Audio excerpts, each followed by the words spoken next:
Hey guys, and welcome back. In this one, we're going to have a look at the campaign Oh yes, of Carnivale. the thing that ties the whole game together. The glue of Carnivale. So, kicking off, did you know that you could also buy extra models and magical items and equipment and stuff like that for your models? Yes, I did. Yes, well, okay, you did, but you didn't. So, if you're in campaign mode, and this only happens in campaign mode, in order to balance the game, if you're able to do this for a skirmish, you would start to get a little bit unbalanced. However, being one that always break the rules, if you and a friend fancy just buying magical items and stuff like that for a skirmish game, feel free, try it out. See, post below and let us know what it was like. But in the campaign system, from the second game of the campaign on, it opens up, it unlocks the ability to buy weapons and equipment. So you have, and I quote, close combat weapons. You could buy halberds, bayonets, claws, axes, whips, clubs. Yeah. Get rid of that little dagger and get something bigger. Yes. Bigger You and could buy choppier. from the shooting weapons like bows, crossbows, smoke bombs, throwing daggers, flamethrowers. It's almost like upgrades in Assassin's Creed. Yeah, and I believe that any of this equipment is available to any character as well, and so you can explore with conversion options and things like that there in your characters to try Oh and yeah, see that's if you pretty can. cool. Yeah, you'll be able to create different kinds of characters based on how you want them to go through the campaign. You can buy armor. So you have armbands, shields, leather breastplates, and metal breastplates, and basic equipment like first aid kits, climbing tools, which will affect climbing and rappelling, lanterns, narcotics, Hey. and venom, which is going to be quite Okay. cool. I like the idea of trying to convert some armor, some basic armor onto a doctor. Yeah. Like maybe a chest plate or something over his uniform. Well, it's a campaign is when your characters really start to come into their own, and it's where things, you step outside of the standard game, you step outside of the starter boxes. Now you start to not only explore Carnivale in a deeper way, but you actually start to influence your version of the Carnivale and you become story. more attached to Yeah. your characters, get more of an idea of their role in this version of Venice, Yeah. where everything's gone to pot.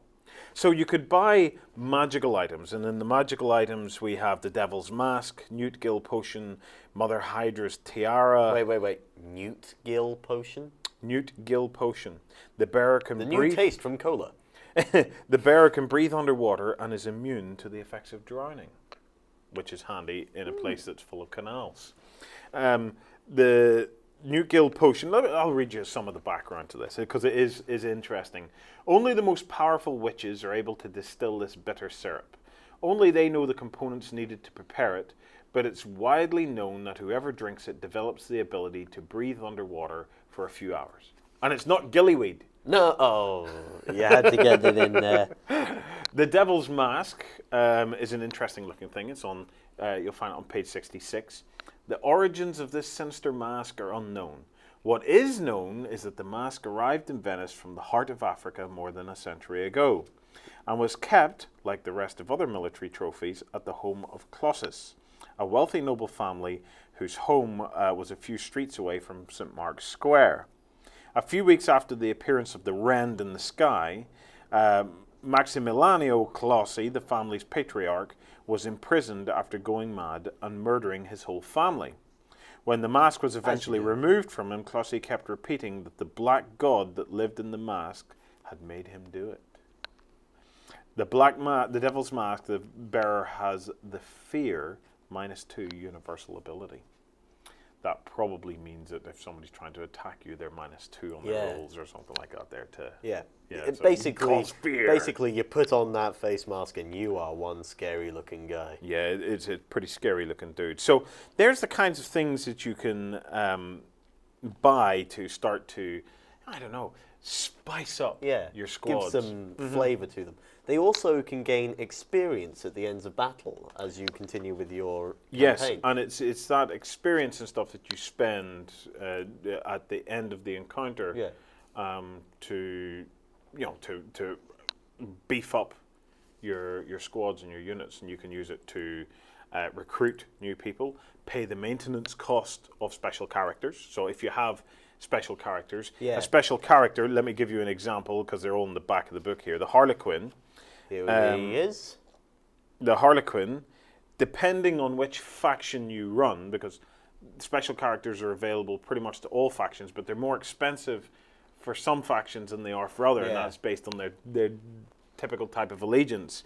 And the Harlequin for the guild costs 8 points the first time, but then 10 points in maintenance for each game after that. You do have to keep paying for them each time because they're mercenaries. They'll wander off and do something else. Yeah, for the Ospedali doctors, you can get them for free for the first game, but it's 10 points The maintenance after Harlequin that. for free. The Patricians is +5, and then 10 points for after that as well. So there's a maintenance cost, and that's where your kind of your experience points and stuff go.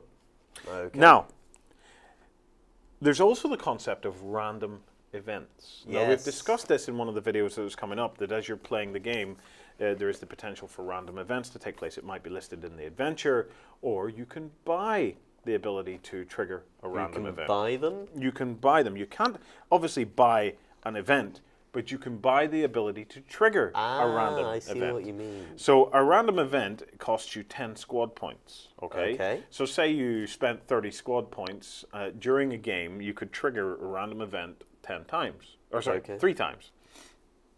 The way this works, you have 2 options. If you go to the Carnivale website, you can actually print these random events out as cards, which means you can have a little random event deck, and whenever you come to want to trigger a random event, either by using one of the 10 points that you've spent, or if the adventure, whatever, dictates that it's time for a random event, you can just turn over the card, and it's nice and simple that way. Otherwise, they're in the book, and you can roll 2d10.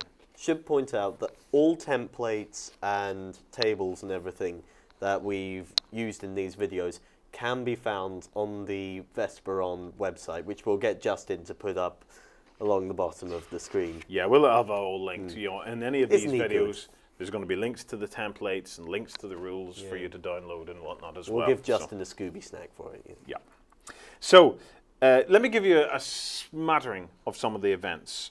So there is something between you and me.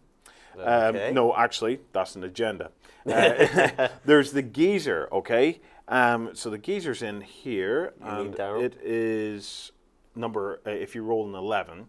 In occasions, the magical effects from the rent in the sky cause boiling water blasts to come out in several places around the city, surprising those unfortunate enough to be around for such an event. Oh, that's cool.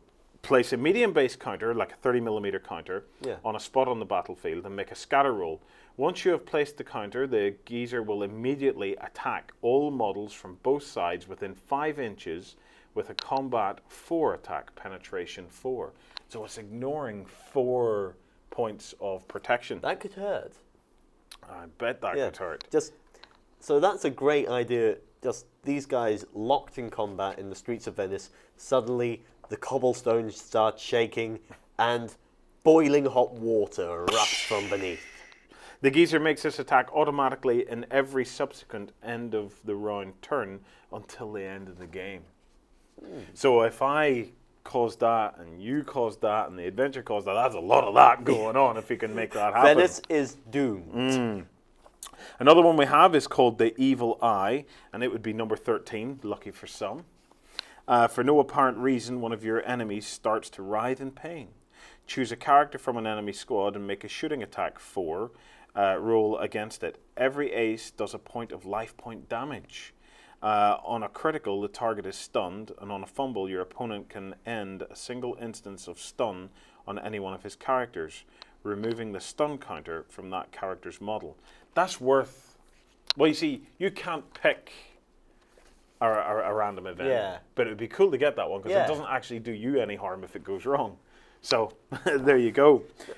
I'm just thinking, as well as these sort of random events, when making your campaign, you can, of course, maybe think up a special rule or a certain event, and if you can think up some rules that work, keep it simple, of course.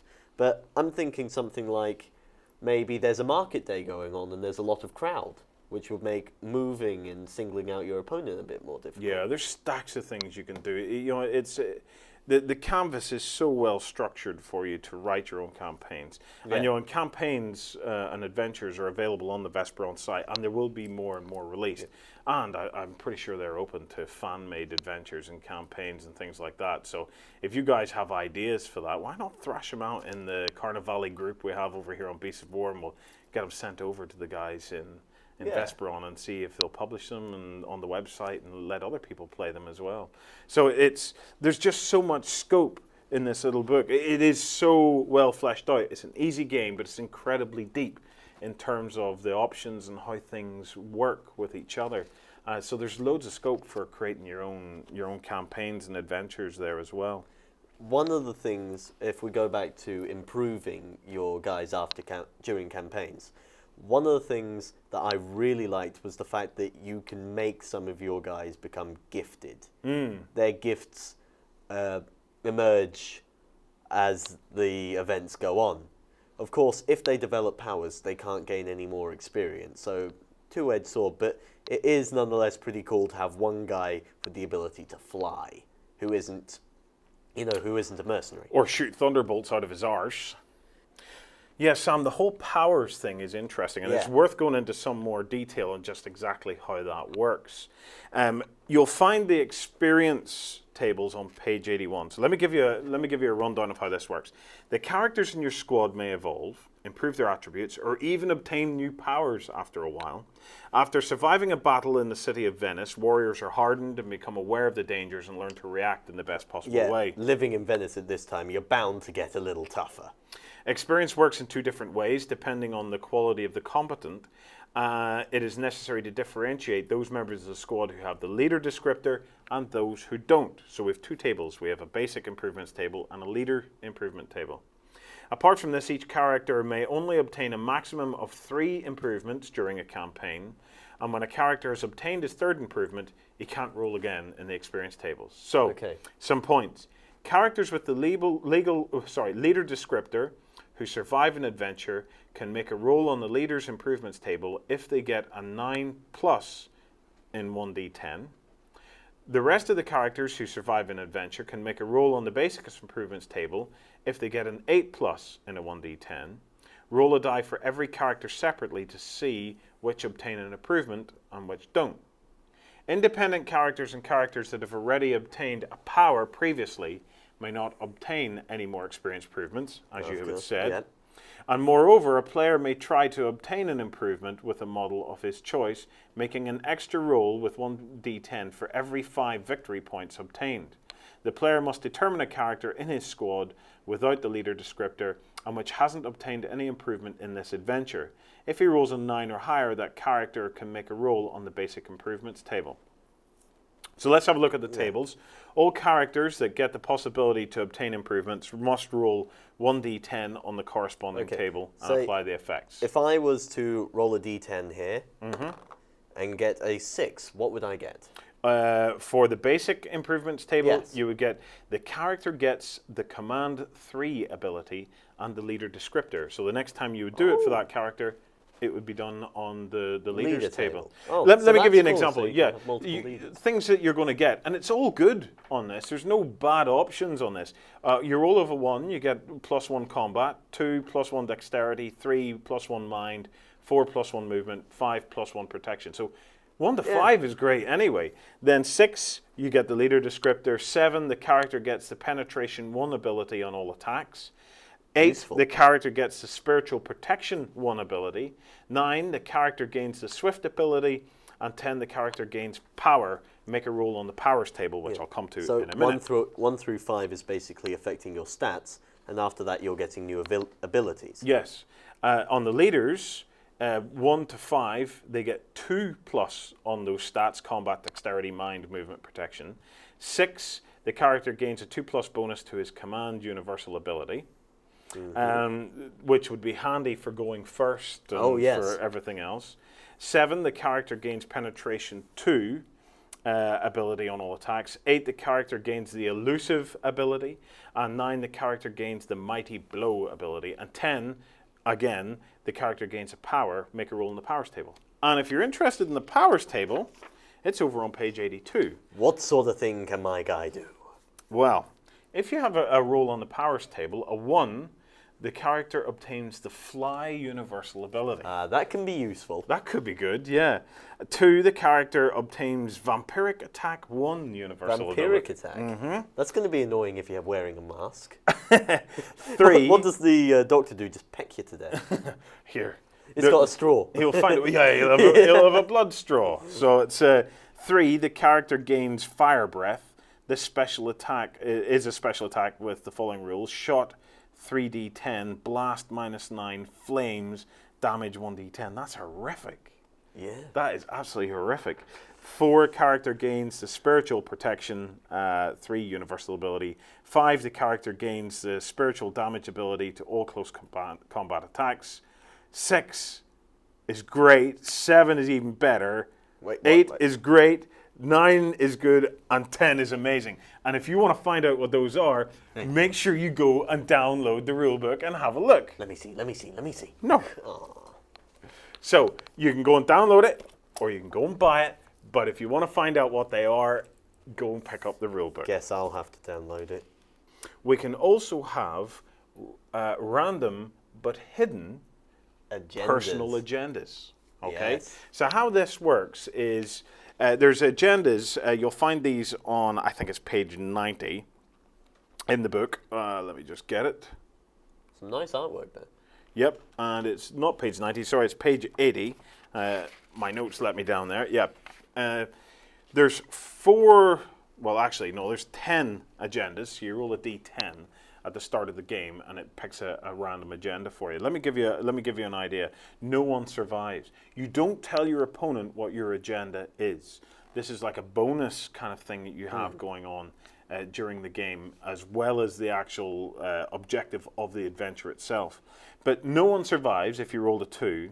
There can be no witnesses. Destroy all enemy characters for +4 victory points. That makes sense for, say, if you were the doctors who've been cut them out into the streets to test their latest creations. They don't want anyone to be alive to report back on these new secrets. So, yeah, wipe out all witnesses. Yeah, one that would suit the patricians is don't look weak. Appearances are very important on the streets of Venice, and you must end the game with more living models than your opponent. +1 victory points. Overcome at all costs. The survival of the squad is crucial success of this mission. At the end of the game, at least half your squad's model must be alive, +2 victory points. So it creates, again, these are available as cards on the Vesperon website, and you can go and download these, and then basically, shuffle them up. At the start of the game, you pick one up, keep it to yourself, pop it in your pocket. Your opponent does the same.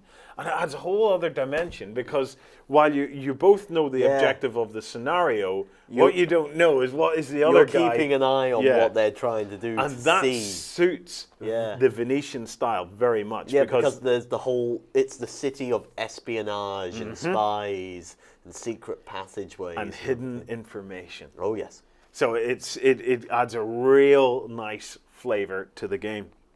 So, in terms of the actual campaign itself, okay, you're going to find how that's actually operated and managed on page 79. So on 79, you have a little paragraph, well, a couple of paragraphs here telling you how the campaign works. A couple of highlights: players must spend their campaign points before they start their next adventure, or they can keep them to spend them after subsequent adventures. Note this on your squad leader character sheet. So you could save them up if you want. You're not forced to spend them. You can save them up and see what you can do. Yeah, get something a little shinier if you want. Basic Carnival campaigns are designed to span 5 adventures, but you can also apply the optional legacy rules for longer term games. Anyway, you can create your own longer campaigns if you wish to, or wait for them to publish theirs in the future, which will be well worth waiting for as well. But get stuck in and make up your own. Legacy rules, I just happened to mention, and you can find the legacy rules on page 83. Yeah. And they're an optional rule, okay? It's a campaign optional legacy rules. It's quite a long description, but basically it boils down to this. After 5 games, your leader is cast away. Okay? He's gone off to find new adventures or new debauches or whatever. Or maybe he's just seen something shiny over the horizon. Yeah. So at this point, then, you promote one of your existing squad members or gang members to the new leader, and you continue from them. So every 5 games, it rotates what's happening within the squad, and it creates almost a feel of succession, which I think is interesting. You've got almost a living war band, as it were. But it's that thought of succession. You know, you would it has the Venetian feel about it as well. You know, it's like a Gangs of New York type thing. You know, it's I like it. I like it anyway as an optional rule. It's a good way to start playing another campaign with the guys you've become attached to, without keeping the same motivations, the same... it can dramatically change the overpowered nature of the squad, Yeah. having a different guy in charge, and it can dramatically change the nature of your game. Oh, yes. And remember, this is a skirmish game. You're not going to need hundreds of models to play this game, but it gives you an opportunity to go out and buy another model or convert another model. Yes. You're going to be introducing new squad members anyway, as you gain more experience points. So it allows you to change things up. I personally would be really interested to see some converted pieces of some of maybe the Doctor's rhinos or the Doctor's crocodiles, just to see other people's takes on how this would be done. Yeah, and you could do almost anything in this world, because remember, it was Venice, but it isn't anymore. Okay, so it's yours to play with. It's yours to play with. There's magic in the air now, so there's magic in the air and it's zapping people. There's a lot of different directions you could take a game like this, and and don't worry about the creators of the game. They'll take it in whatever direction they're going to, but the framework's there for you to do the same with your friends, your club, your brothers, your sisters.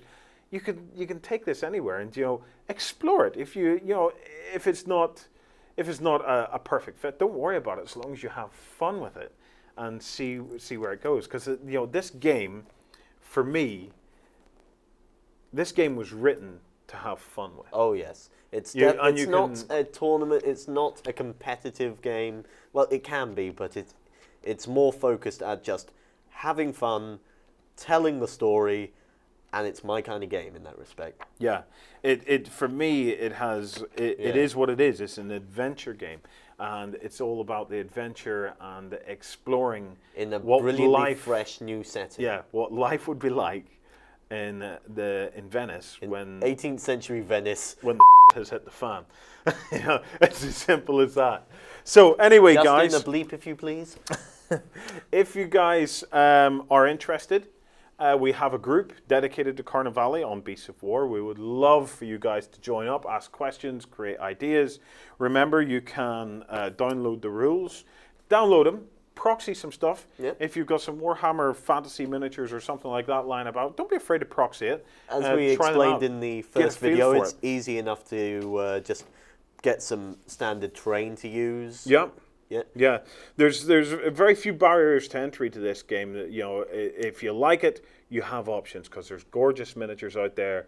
There's going to be terrain options out there. This can be a hobby. This can be a hobby. It can start out as your second game, because we all love to have a second or a third game that we enjoy playing. Or in my case, the sixth. But I believe this could become an interesting hobby in itself. Something where you're enjoying exploring the world and enjoying what the guys over at Vesperon are coming up with, or what your fellow gamers are coming up with, either over on the Vesperon side or here on Beasts of War. So, guys, we hope you've enjoyed that tour of the game that we've given you. We have certainly enjoyed giving you a tour of the game, and we look forward to exploring this game with you guys more and more over the coming weeks and months. It's been our pleasure, as always, having you watching. If you've any questions, ideas, suggestions, or anything else, get them in the comments below. And thank you for watching.